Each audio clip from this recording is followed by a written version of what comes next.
Let me just start by saying kingdom over everything. All right. Um, I spoke on this before. I spoke on this Meg the Stallion, Tory Lane situation before.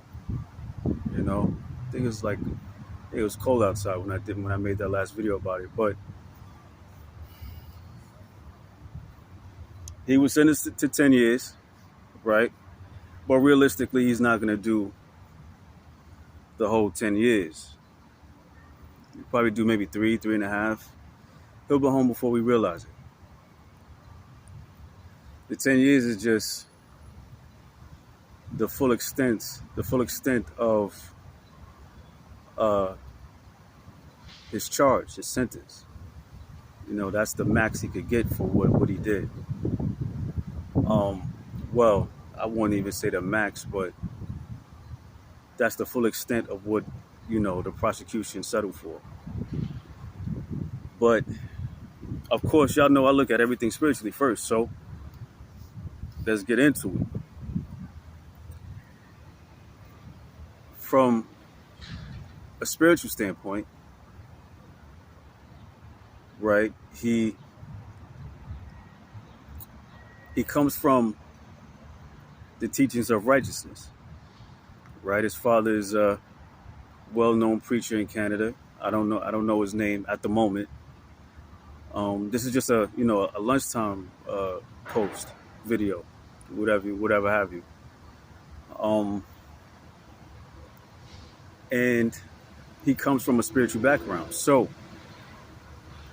spiritually, when you come from a spiritual background, but you begin to serve the devil, all right, you become a byproduct of yourself, and you start doing things for money that just goes against God. So what God did was he made him an example here on earth. You can be judged here on earth, whether it be through the courts or through the street or anywhere in your life. You can be judged here on earth. So he was judged. And the lesson for him is you can't play with God's name. You can't play with God's name. You can't have positivity in your music but behave in a negative way. The two just don't go together. Right? Went through that with Meg.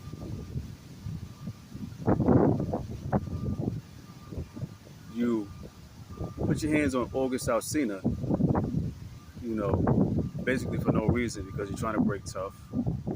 And these things all added up to why I wouldn't say he was punished severely, but it's you know, you don't want to do any time, right? You don't want to do no time at all. So he was judged here on earth because he was going down a path that was probably going to end up killing him or him having to kill somebody. That's just the harsh reality of his situation. If you're looking at it spiritually, if you're looking at it, with discernment, and what discernment is,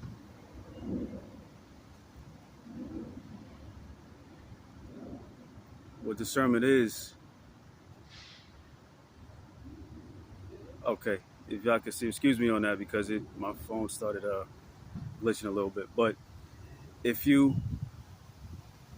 look at it from discernment, and what discernment is looking at it the way God looks at it, looking at it from His lens.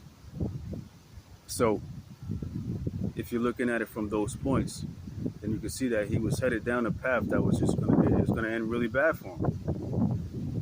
You know what I'm saying? It was gonna end really bad for him. So, the punishment, from the kingdom that he received is actually a slap on the wrist compared to what was ahead of him. You know what I'm saying? If he would have kept going on that path, and he would have. If the Elohim didn't stop him, he would have got worse. He would have got worse. So now he has time to think. He has time to reflect on his own behavior. You know, his message, what he wants his message to be going forward when he gets out. It's a lot of things that's going to go into who he's going to be when he gets out, who he was before he went in, and who he's going to be when he gets out. And Megan is not innocent in this either, because she was going down the same path. Listen to the music. The music speaks for itself. You know, leading young girls down promiscuity. You know, sexual immorality. These kind of things. That's what she promoted in her music. So she's not innocent in this either. She's gonna pay as well. Maybe not the same way as Tory. She might not go to prison, but she's going to pay. Somewhere in her life, she is going to pay. She can lose weight. She can change her image all she wants to, right? But the thing is, the Elohim knows what's really in your heart, and all of us, right? Scripture says the heart of man is naturally wicked. Naturally wicked. That means we have to work to reverse that. We have to work to get. That's why we have to work to make it to the kingdom. It's not just given to us. We have to put in the work from the inside out, not the outside in. Why? Because you can't take nothing with you. When you sitting in a seat of judgment, money, jewelry, possessions, none of that stuff will mean anything. It won't mean nothing. It won't mean nothing. You can't even take that stuff with you into the next life anyway. It won't mean nothing. So when these things happen, it's to wake you up. That means he's calling you. He's trying to get your attention because he wants to use you for something greater than what you're doing. If you have a voice, if you have a big platform, things like that, he wants to use your voice and your platform to get through to other people. Now, I've been doing this for a couple years, and I enjoy doing it. And I fall too. But the thing is, when I fall, I get right back up. I don't stay in it and make excuses for myself or nothing like that. I fall and I get right back up.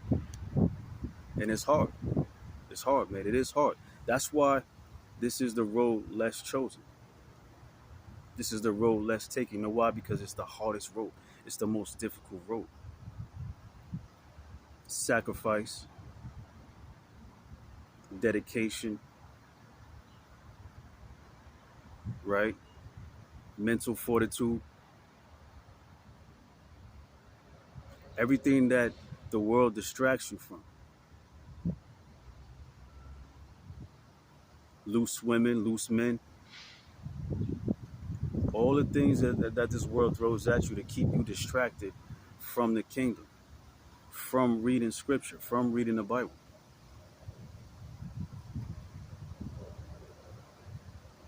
And even me, I have to fight through those urges to not do it. Like there's sometimes I just don't want to do it, but then I have to push myself through that and read and study and exercise and work out and things like that. I have to push myself to do these things when I don't want to do them.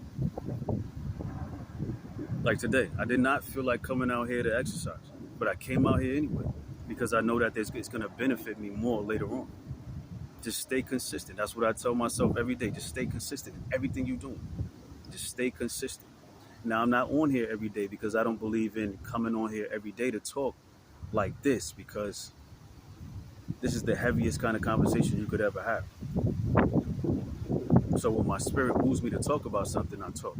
Other than that, I'm not, I don't feel the need to be in everybody's face all the time. That's not the idea. So when I speak, it's coming from a real place, an authentic place. It's coming from in here. Not out here. In here.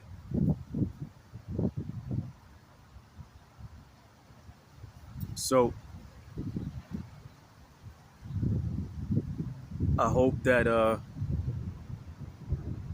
both of those people learn from this, because Meg's a beautiful sister. She's young. She's a beautiful sister. Tory, he's a dope brother. I like some of his music, man. I like Tory. I think he's a character. Like he can make you laugh. Like his music is pretty dope. I like some of his tracks. So I hope that he learns in that, and I'm pretty sure his message is gonna be, and his music is gonna be much different after all of this. Because there's two things that can happen. You can either come back out the same person you went in as, or you could come back out a different person and have a stronger message. You were building Satan's kingdom with your music. So was she. They were building Satan's kingdom. Now, hopefully, this situation will open their eyes to who they really are and what they're really supposed to be doing with their voices and with their talent. So, with that being said, kingdom over everything, baby.